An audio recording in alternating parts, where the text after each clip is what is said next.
Your strategy starts here. The importance of research for startups. Hello, everyone. My name is Tessa. I'm with the IdeaPros marketing team, and I have Fred Cary, CEO of IdeaPros. Hello, Fred. How are you? I'm good. I'm good. This is one of my favorite topics. Well, I say that about a lot of them, but this one's really important because you have to know what you're getting into, really, when you're a startup, right, Fred? Yeah, yeah, So absolutely. I'll let you take it away. All right. Why don't we start this way? So it's not so abstract, so you can see how important it really is. So I've just picked you to be the coach of my team. And you're going to ask me, of course, hey, that's awesome. How much I get paid? I'll tell you a lot of money. Great. Um, what kind of sport is it? Well, I don't know yet. Um, is my team any good? I'm not sure. How many players do I get? I haven't figured that part out yet. Well, who are we playing against? I don't know. Um, how big is this opportunity? I have no clue. How many teams? I don't know. Who are going to be the spectators? How do we get people in the audience? I don't know. I don't know that yet, but I want to start. That's what we do as entrepreneurs. When we want to start a business, that's what we do. Would you start a team that way? No, no.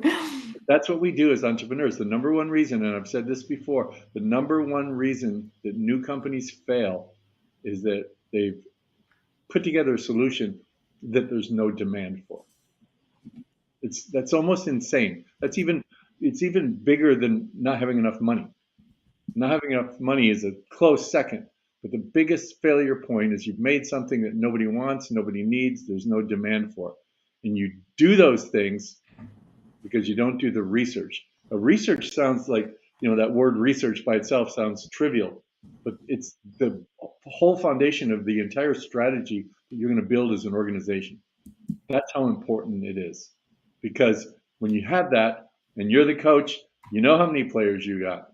You know what the game is. You know what the rules are. You know the weak points and the strengths of your opposition.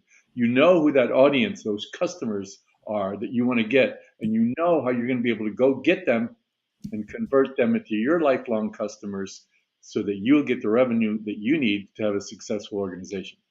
Without doing any of those things, you're doomed to failure, just like 65% of businesses when they start and close because nobody wants what they have.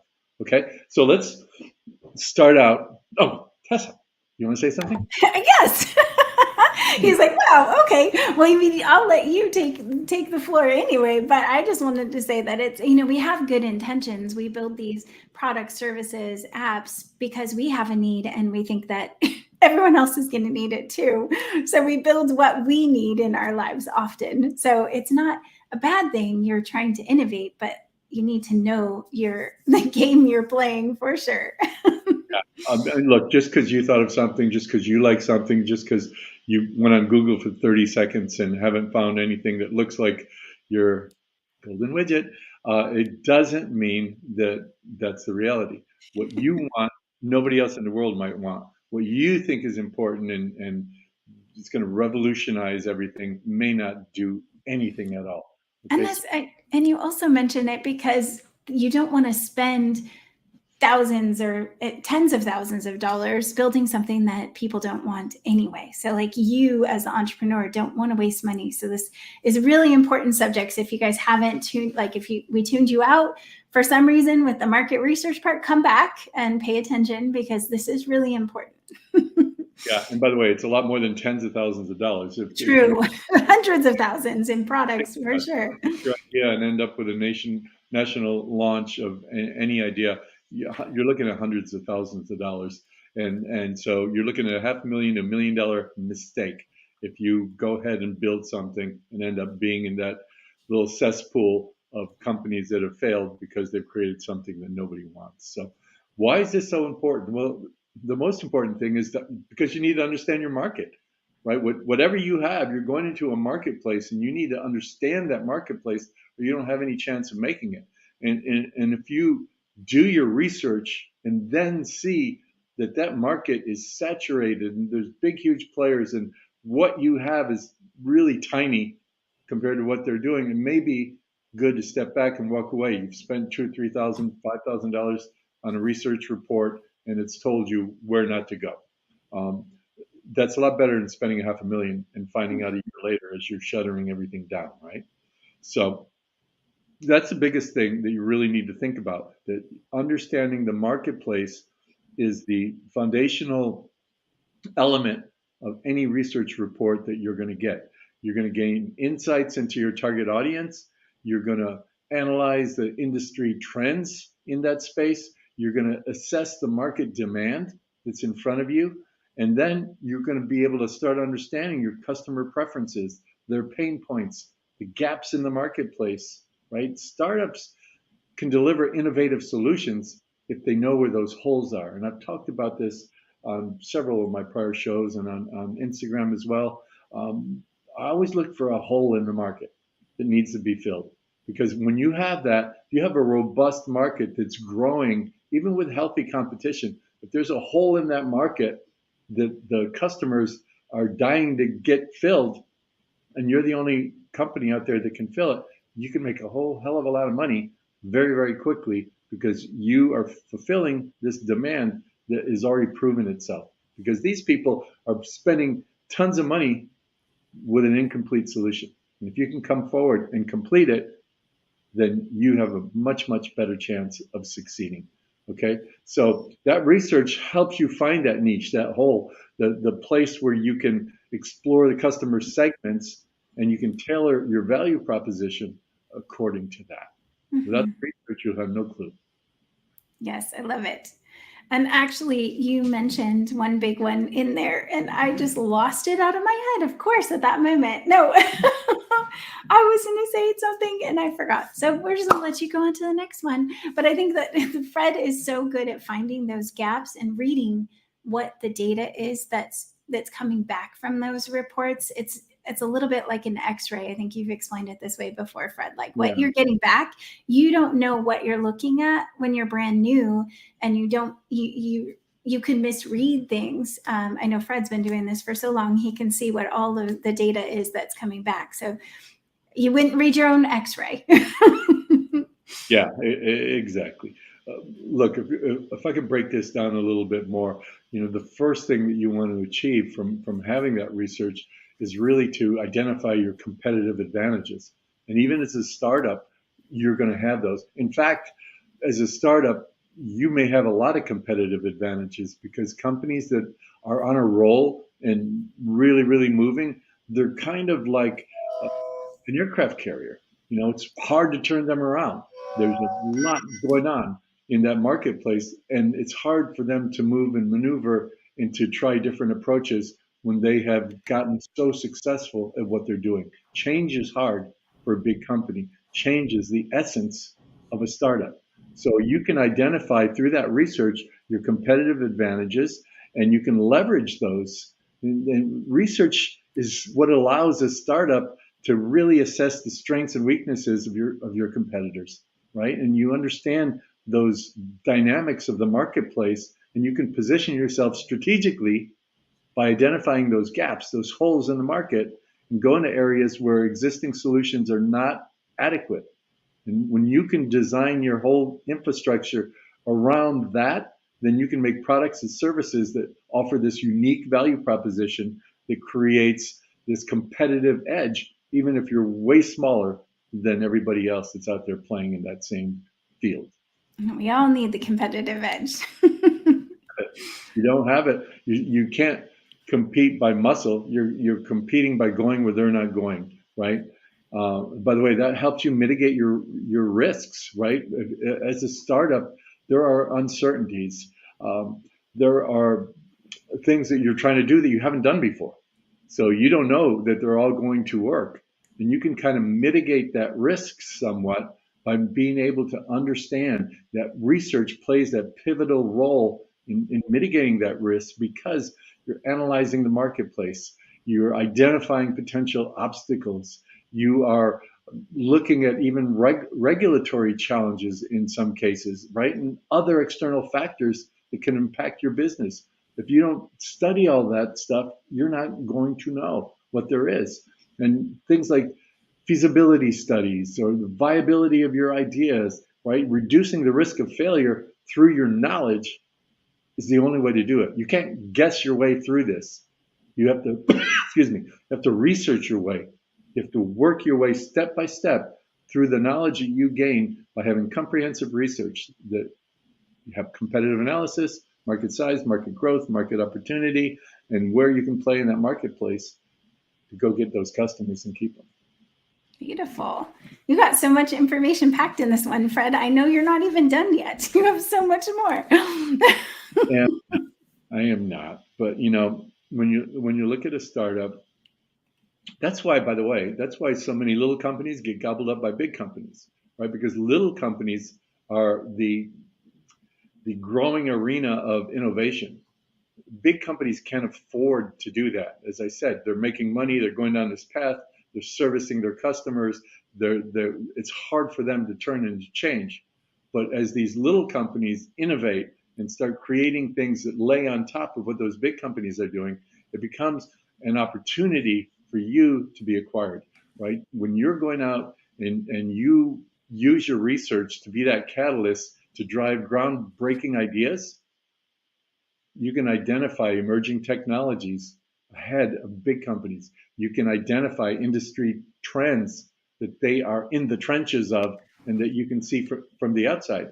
And it can inspire the best practices that you need to imagine new products, new services, new business models.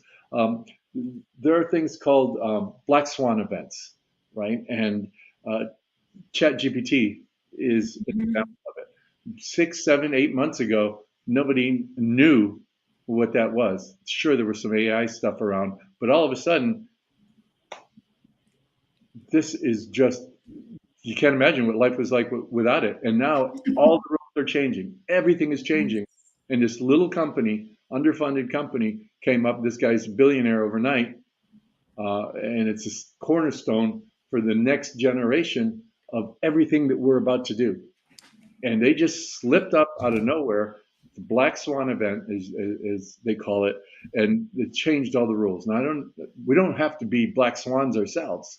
We don't have to be at that extreme, but it's a perfect example of how companies like Microsoft and Google are sitting there, billions and billions and billions of dollars, and all of a sudden this little thing comes up out of nowhere, and now everybody's trying to copy it, right? And that is going to end up being acquired by someone else if they can afford it, or they'll end up acquiring Google or one of those other companies in the future. Who knows? But you heard it here first. If it does happen, doesn't happen, destroy this tape. You never heard This will self-destruct. So I know, you know, and then the big one that obviously, when you do your research, that also helps you to get the funding that you need in the end. Because if, just like you said, being purchased or getting the money that you need to get your business going, when you know your data, it's going to be a lot easier.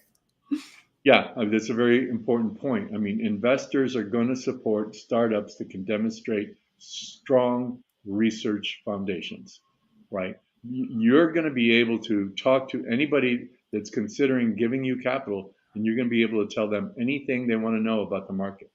It's growing at X% a year. The competitors are doing these three things, and they've gone from zero to billion-dollar organizations in a period of 2 or 3 years. We're not smarter than they are. We do those same three things as well, but we found a fourth thing that's going to make us better than everybody else. For an investor, that's very powerful. An investor doesn't want to hear that you are revolutionizing anything. They want to hear that you're evolving something that's already proven out, that you're making something that's proven out, a market demand that already exists. You're making the solution better than the solution that already exists and already is being purchased by the customer base that services that sector, or that sector services. So very, very important for the investor, for the funding, reliable data, prove your market potential, and the long-term viability of your organization through research. I love it. And then you also mentioned one other thing that we were going to chat briefly about, and that's that it's not a one-time thing. You don't just do this in the beginning, like Google, and there's revelations that have happened. There's things that are happening in the market, so you need to be always keeping an eye on it, staying agile and like adaptable to be able to keep going. Yeah, I mean, can you imagine Google becoming a second-class citizen? That's exactly what happened when now with AI. Now it's not good enough to, where can I find a form on how to create my next 7 days of content for my Instagram page, and they'll show you 3 or 4 forms you can fill out. Instead, open Chat GTP Plus will just say, hey, I'm an influencer and I'm in an entrepreneurial space. Create 7 days of content for me. That's so amazing. If you guys haven't checked it out, just know it is amazing. Well, it'll create it all for you, right? And so Yes. that is an evolution, a massive evolution where it was. And because these other companies have gotten so big and bloated, they don't do this continuous improvement, this continuous adaptation you need to have to grow your company. You have to, as a startup, stay agile, stay adaptable. You collect, analyze customer feedback, you monitor your market trends, you conduct competitive analysis. You've got to constantly refine your strategies, your products, your services, right? Research driven iteration ensures that you, as a startup, are responsible for evolving the customer needs, the market dynamics, and you set yourself up for this sustainable growth that you have to go from here to there. And it's crazy too, because out of everything, when Chat GPT came out, Bing, that was only through a certain date. Chat GPT only had info to a certain point, and then Bing picked it up. Bing from Microsoft, the browser that doesn't, I mean, I don't know, I haven't used Bing in forever, and I think it's just comes default on a lot of computers, and I reset it as soon as I get it. But they were one of the first to pick up the newest version of Chat GPT because they were paying attention to what was going on and ahead of the game. So Google was left a little bit out of it. Not only that, Microsoft was a big investor in them. There you go. I didn't even know that yet, but I knew they were ahead of the game. Yeah, I think actually Microsoft is the biggest investor. Was the biggest investor in that. Smart move, Microsoft. Smart move.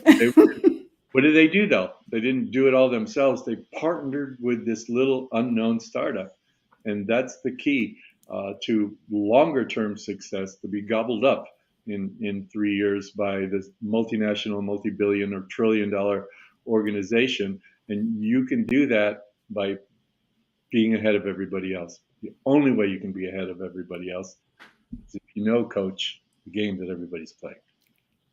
I love it. Well, thank you, Fred. I don't know if you have any final thoughts, although we've let you, we've been relying pretty heavily on you for this whole show. But if you have any final thoughts for us, we'd love to hear them before we let you go. Yeah, no, it's just the research is your solid foundation, right? It's your foundation for your decision making, for your innovation, for your risk mitigation, and to attract funds you need from investors. It empowers you to understand your target markets and to offer a unique value proposition. That's how important it is. It's the soul, the guts, the everything of your company. So don't look at it just like, oh, a market research report. It's the absolute foundation of everything you're going to need to succeed. And it's a continual process, like Tessa said. And I'm going to just bump in here because I forgot. We have the Insider's Checklist, which is a really great way for you to get a lot of the information that Fred's talking about right now. And then there's even more information on the next page after you sign up. So I'm going to put that in the chat for y'all so that you can learn about the checklist. But Fred, do you want to talk about that for just 1 second? That's the Insider's Checklist. Yeah, well, anybody who signs up for it, they get a couple of things. Number one, they get the list of things that you really need to do to prepare to get yourself organized and ready to start moving forward. And then every day, I think for the next 7 days, so we send you another email with an in-depth look at each one of those 7 points. It's 7, right, Tessa? Yes, it's 7. So in-depth look at each one of those 7 points. Even if you're a partner, even if you've done this before, I think it's valuable to sign up for it. And each one of those 7 points, I think, is also linked to a show It that is. talks about that particular element. So knowledge, knowledge, knowledge. I'm learning all the time. You need to be doing the same thing. Beautiful. Well, thank you. And we'll make sure that you guys have that in the chat. And it is, actually, I can put it up on the screen so that we can see it. Oh, not that. That's not it. That's a good question. You're like, that's a good one. That's a good one. But it is fred.ideapros.com/insiders checklist. And you can get it. There's no cost to that. You just add your name and email and we'll send it right to you. Okay. All right. Well, thank you, Fred, so much. I appreciate you being here. I'm going to let you fall off. Good to have you. And everyone else, we're here every Friday at noon Pacific time. So if you haven't hit the bell to get reminder notifications when we go live, please do. And let us know if you have any topics that you want us to cover each. We do look at the comments on every single post, every show. So if you guys have any ideas or troubles, any main questions that we could answer for you, we'd be happy to. And we look forward to seeing you guys all next week. Thanks. Bye.